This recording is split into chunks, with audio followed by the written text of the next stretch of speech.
हिंदी में एक वर्ड होता है अभिलेखागार। क्या वर्ड है? अभिलेखागार। आगार, आगार का मतलब होता है भंडार, जहां पर भी खूब सारी चीजें रखी जाए वो क्या हो जाता है? आगार। अभिलेखों का आगार मतलब अभिलेखों का भंडार। अभिलेख का मतलब आप यूं मान लीजिए, एक बार लिखना, जो कुछ हम लिखते हैं वो क्या हो जाता है? अभिलेख। अभी जो आप लिख रहे हैं ये अभिलेख है। ये यदि एक जगह कहीं पर रख दिए जाए तो आप क्या कर दो? उनको अभिलेखागार। पर फिर भी ये सिंपल समझाने के लिए मोटे तौर पे जब इसकी बात करते हैं, इंग्लिश में हमने एक वर्ड लिखा है आर्काइव्स।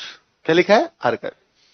जब अपना देश आजाद हो गया, देश आजाद होने के बाद में, अच्छा, जब देश में आजादी है उससे पहले अपने यहाँ राजा महाराजाओं का राज था या अंग्रेजों का राज था?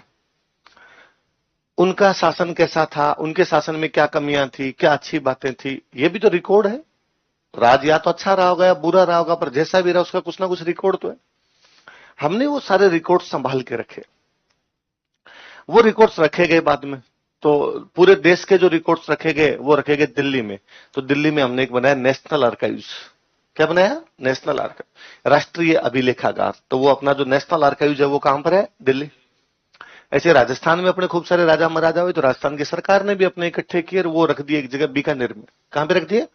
तो अपना स्टेट आर्काइव जो राज्य अभिलेखागार है वो कहां पर है? बीकानेर। और जो नेशनल आर्काइव जो अपना है वो कहां पर है? क्या रिकॉर्ड है भाई राजाओं के? राजाओं के टाइम में राजाओं ने अपना सब कुछ लिखवाया, रिकॉर्ड करवाया, मेंशन करवाया।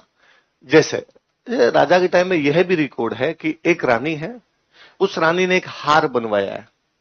तो कौन से सुनार से बनवाया? कितना सोना लगाया गया था उसमें? कितने कुंदन जड़े गए थे इसमें? सोने का भाव क्या था और कहां से खरीदा गया? कुंदन के भाव क्या थे और कहां से खरीदे गए? उन्होंने पूरा मेंशन किया।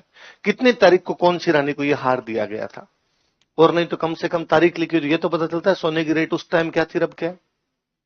आप कम से कम मार्केट का तुलनात्मक अध्ययन तो करते हो यार, मार्केट उस समय कैसा। दूसरा, जब उसमें लिखा उस सुनार से बनवाया गया था, यदि हम वो रिकॉर्ड उस पर्टिकुलर, उस मान लो जयपुर के राजा के हम रिकॉर्ड पढ़ रहे हैं और जयपुर की रानियों के वो देख रहे हैं हार कहां कहां से बने, और यदि हम देखते हैं कि यार 50 साल पहले एक रानी ने, फिर 50 साल बाद की किसी रानी ने, उसके 50 साल बाद की किसी रानी ने एक ही दुकान से बनवाए, तब उन्हें पता चलता है ये दुकान फेमस रही होगी।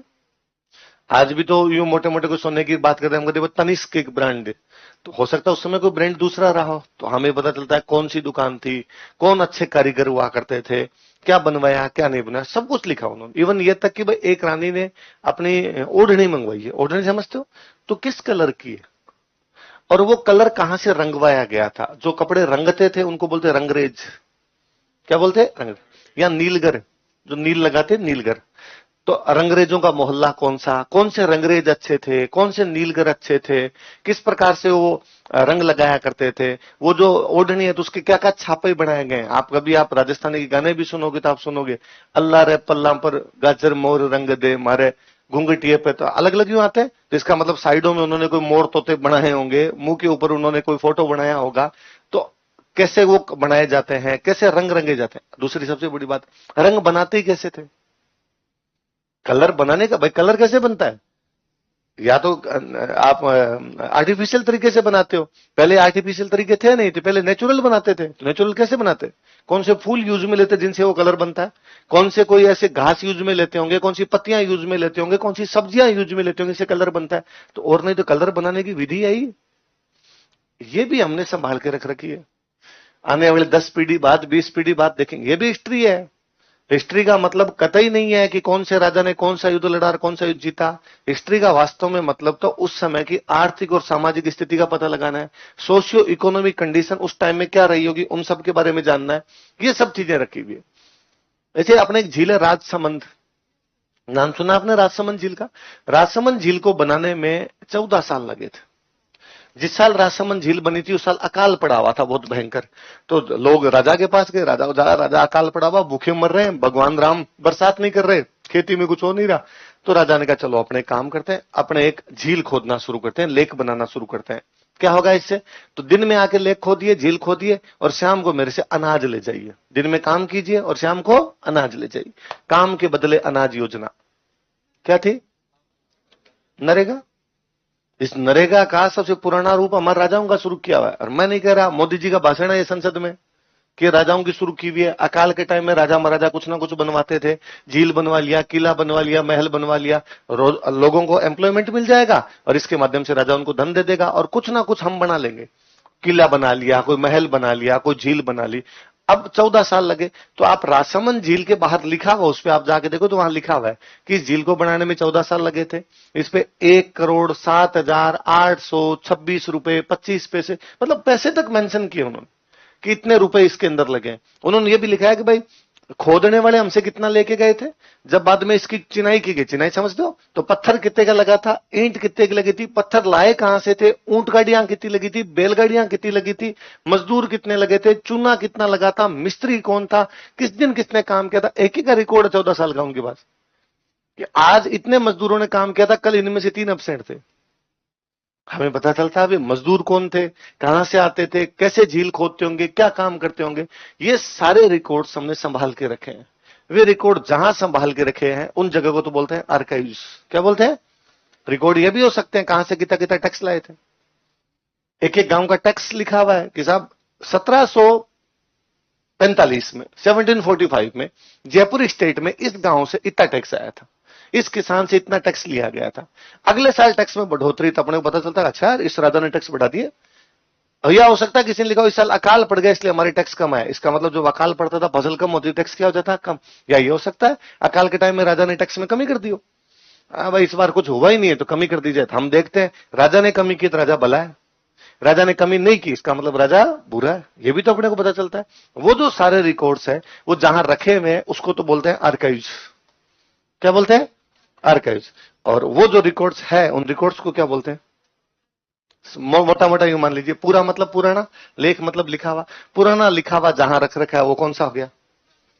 आर्काइवल सोर्सेज या पूरा लेख स्रोत। आगे बात समझ में? इससे ऊपर वाला कौन सा लिखा है? नाम से पता चलता है साहित्य में। जैसे अभी इसने बताया कि मैं एक बुक पढ़ रही हूं मालविका अग्निमित्र, कालिदास जी की एक बुक है मालविका अग्निमित्र। अग्निमित्र नाम का एक राजा हुआ, मालविका उसकी प्रेमिका है। तो मालविका और अग्निमित्र की प्रेम कहानी है वैसे तो, पर उसके अंदर यह भी फिर मिलेगा कि एक बार विदेशियों का हमला हो गया था, अग्निमित्र का पुत्र वसुमित्र उनको छुड़ाने के लिए गया। अब वो अश्वमेध यज्ञ हुआ, अश्वमेध यज्ञ का घोड़ा विदेशियों द्वारा पकड़ लिया गया, वसुमित्र उसे छुड़ाने के लिए गया, फलानी फलानी नदी के किनारे उनके साथ युद्ध हुआ।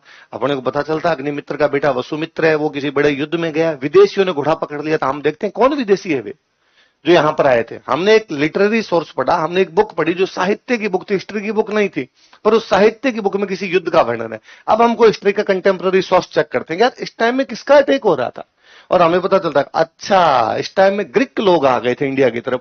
वे ग्रीक जो इंडिया की तरफ आ गए थे उनका हमने नाम दे दिया इंडो ग्रीक। क्या नाम दे दिया? अब हम चेक करते हैं यार इस टाइम इंडो ग्रीक कौन आ गया था, कौन इंडो ग्रीक था जिसने अटैक किया होगा। नाम तो लिख ही नहीं रखा, तो केवल इतना लिखा है कि यवन आ गए थे, यवन मतलब ग्रीक, और जो इंडिया की तरफ आ गए इसलिए उनको हमने इंडो ग्रीक कर दिया। था कौन? अब हम कोई और सोर्स चेक करते हैं, हम लगता है यार सेम टाइम में जब कालिदास जी थे हमें सिक्के मिले, कौन से इंडो ग्रीक के सिक्के मिलेंगे? मिनांडर के। इसका मतलब अटैक मिनांडर ने किया होगा। वो जो सिक्के मिल रहे हैं डेमेट्रियस के हैं, इसका मतलब अटैक किसने किया होगा? डेमेट्रियस ने किया होगा। हमने 3 चीज, एक लिटरेरी सोर्स पढ़ा, एक साहित्य पढ़ा, उस साहित्य से संबंधित एक हिस्टोरिकल सोर्स हमने यूज में लिया, उससे संबंधित हमने सिक्के देखे, मिला जुला के फाइनली हमने कहा कि डेमेट्रियस ने जब अटैक किया था, या डेमेट्रियस के अटैक के समय जब सुंगों का घोड़ा पकड़ लिया गया था, अग्निमित्र का पुत्र वसुमित्र उसे छुड़वाने के लिए गया तथा वह घोड़ा वापस लेकर आया था। उस समय अग्निमित्र की पोस्टिंग फलानी जगह पर थी। हमें 4 चीजें पता चलती थी। ये जो सोर्स होंगे, ये सोर्स कौन से होंगे आपके? कन्हैयालाल सेठिया की हमको ये कविताएं पढ़ते हैं कि पाथल और पीथल, हम नाम से पता चलता है कि अरे पाथल कौन और पीथल कौन है। हम बाद में पता लगा अच्छा पाथल का मतलब है महाराणा प्रताप, पीथल का मतलब है पृथ्वीराज राठौड़। अच्छा ये पृथ्वीराज राठौड़ कौन है?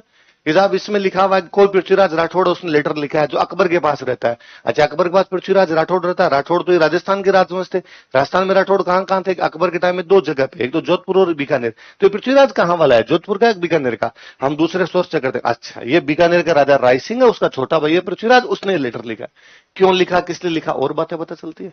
ये जो भी सोर्स होंगे, सोर्स कौन से हो जाएंगे? लिटरेरी सोर्सेज, साहित्य, किसी बुक से जब भी पता चलता है। आगे बात समझ में? अब अपने पास मुख्य वाला कौन सा रहा अपना? वापस हेडिंग डालो, पूरा तात्विक स्रोत। ये अब ढंग से पढ़ना शुरू कर लेते हैं। ये मैंने थोड़ा सा इंट्रोडक्शन दिया, बाकी जैसे जैसे इनको पढ़ेंगे आगे और पढ़ते रहेंगे।